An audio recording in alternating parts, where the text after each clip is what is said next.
గతంలో వైకాపా పరిపాలనలో 5 సంవత్సరాల్లో పూర్తిగా ఉత్తరాంధ్రాన్ని నిర్లక్ష్యం చేసి ఉత్తుత్తాంధ్రగా చేసి పెద్దతర వ్యవస్థని క్రియేట్ చేసి ఈరోజు ఉత్తరాంధ్రకు సంబంధించిన మనోభావాల్ని అన్ని కూడా వనరులు కూడా ధ్వంసం చేసి ఇబ్బంది కలిగించిన వైకాపా నాయకుల పరిపాలన మనం చూసాం జగన్మోహన్ రెడ్డి నాయకత్వంలో. ఈరోజు అదే ఉత్తరాంధ్రలో 2 ఏళ్ళు పూర్తి అవ్వకముందే గౌరవ ముఖ్యమంత్రి చంద్రబాబు నాయుడు గారు ఉత్తరాంధ్ర అభివృద్ధిని తన ప్రత్యేకమైన శ్రద్ధ వహించి ఈరోజు అందరికీ ఫలాలు ఇస్తున్న సందర్భం కూడా మనం చూస్తున్నాం. పరిపాలన చేసే అనుభవం వ్యక్తికి, అనుభవం లేని వ్యక్తికి, ప్రజల పట్ల సిద్ధశుద్ధి లేని వ్యక్తికి, సిద్ధశుద్ధి వ్యక్తికి ఇది తేడాగా మనకు చూసుకోవాల్సిన అవసరం ఉంది.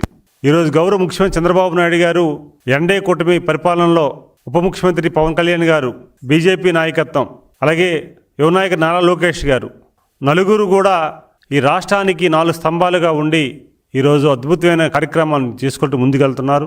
వైకాపా పరిపాలన చూసిన ఉత్తరాంధ్ర ప్రజానీకం కానీ, రాష్ట్ర ప్రజానీకం కానీ 2 ఏళ్ళలోనే ఈ మంచి ఫలితాలు రావడంతో కంపేర్ చేస్తున్నారు. మేము తప్పు చేశామనే ఒక ఆలోచనలకు ఆల్రెడీ ప్రజానీకం వచ్చారు. అయితే ఈరోజు ప్రజానీకానికి కూడా ఒక విషయం మరొకసారి తెలియజేసుకోవాల్సిన అవసరం ఉంది. మాకంటే మీకు బాగా తెలుసు, ఎందుకంటే అందుకే గత ఎన్నికల్లో అవకాశాలు మీరు కల్పించారు.